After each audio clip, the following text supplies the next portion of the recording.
क्या आज हम करने जा रहे हैं एडवांस 2020 का क्वेश्चन है। देखा जाए आपके स्क्रीन के ऊपर ये रहा। A container with 1 kg of water in it is kept in sunlight, which causes the water to get warmer than the surrounding.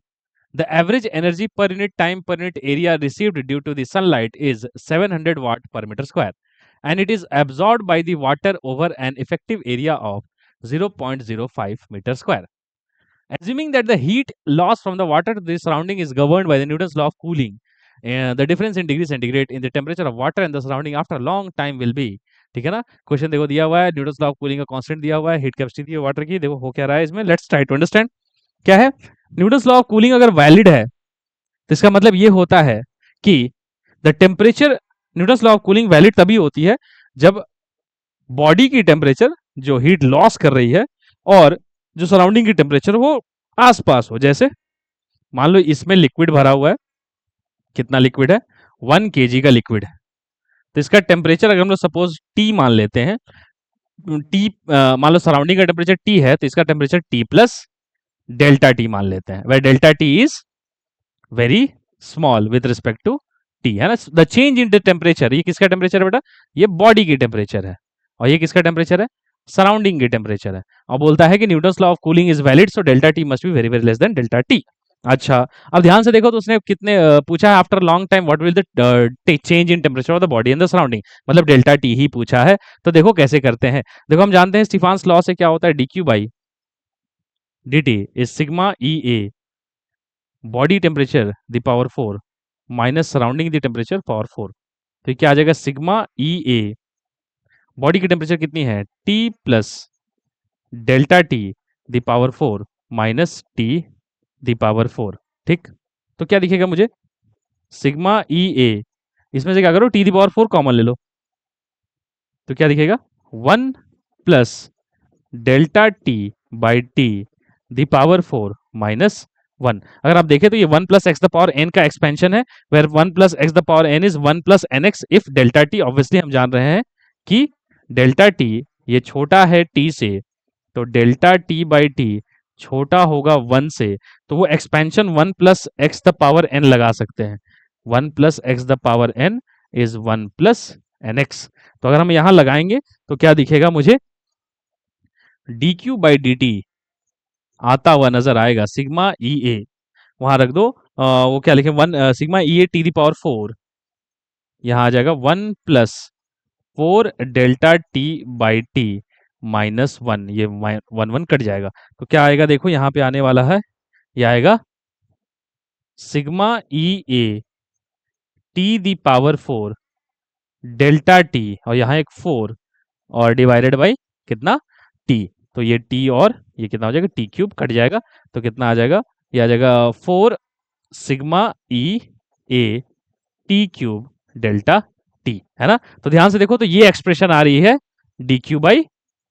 D T की for small change in temperature. अच्छा, अगर आपको ये पता चलेगी कि ये D Q by D T है for small change in temperature, तो अगर हम देखें न्यूटन्स लॉ ऑफ कूलिंग क्या कहता है, इसी को थोड़ा अगर हम लोग मॉड्यूलेट करें, तो D Q by D T क्या दिखा मुझे, मुझे दिखा है सिग्मा ई ए, हाँ 4 sigma e a t the power cube d delta t, तो 4 sigma e a 4 sigma e a t cube delta t, हाँ टी क्यूब डेल्टा टी, और डी क्यू को लिख सकते हैं minus m s d t, इसको लिख सकते हैं minus m s d t by D t, ये हो जाएगा 4 sigma e a t cube delta t. तो क्या आ जाएगा, देखो d t by D t minus यहाँ लगा दो, ये हो जाएगा 4 sigma e a t cube by m s into delta t. और यही वाली कांस्टेंट कौन सी कांस्टेंट होती है, कांस्टेंट्स ऑफ न्यूटन्स लॉ, यही दिया हुआ है के, वो के की वैल्यू दी हुई है, मतलब क्या दिया हुआ है, 4 sigma e A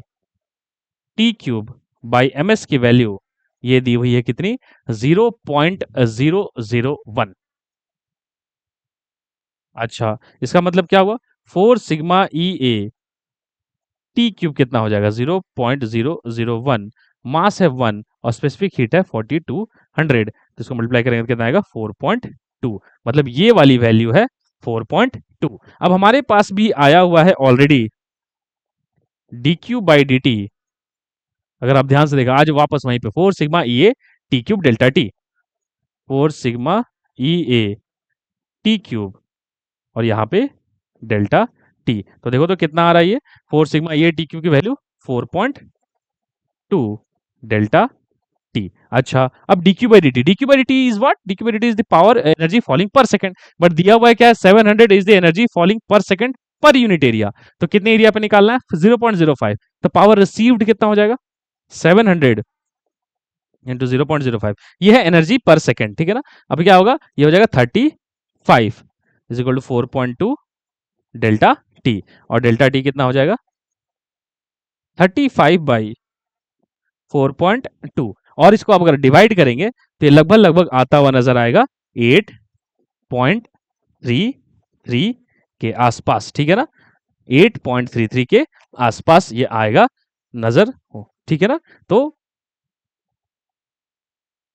8.33 is the answer. मुझे लगता है क्वेश्चन आपको समझ में आया होगा। मिलते हैं नेक्स्ट क्वेश्चन में, till then take care and bye.